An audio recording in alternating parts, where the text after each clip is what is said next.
Money avoidance, the M word, we tend to really shy away from talking about that at home. And when we talk to investors, how comfortable are you talking about money? Only 4% of families raised their hand and said, we talk about this openly and on a regular basis. That's very low.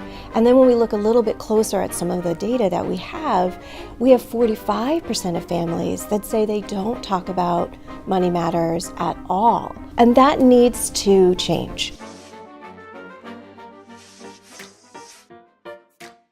When we think about passing on our wealth to our loved ones, we often forget how important it is to start talking about money more openly at home. And one of the challenges that we see is when we keep money secrets or we avoid the M word, then we're not really preparing them to be prudent stewards of wealth. Over the next 30 years or so, we will see upwards of $41 trillion start to change hands from the silent generation, our great-grandparents and some of our grandparents, all the way down to our younger children, the millennials that are now just starting out in the world. And we want them to be able to uphold the values that we've instilled in them throughout their journey. Adults over age 65, up to 25%, are experiencing some form of mild cognitive decline. Those are things you can work through very easily, but it relates to your finances.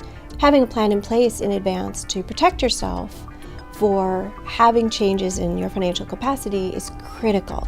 Advisors, 91% of them, encouraging families to talk about the impact of aging.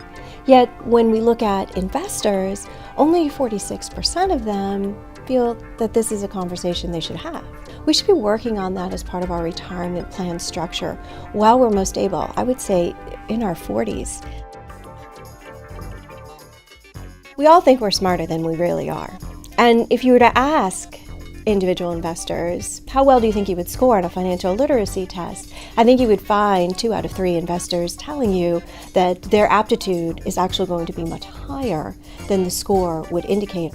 If we look at our data globally, we're at 61%. That is barely passing. Even high net worth investors are going to be challenged with some of their literacy.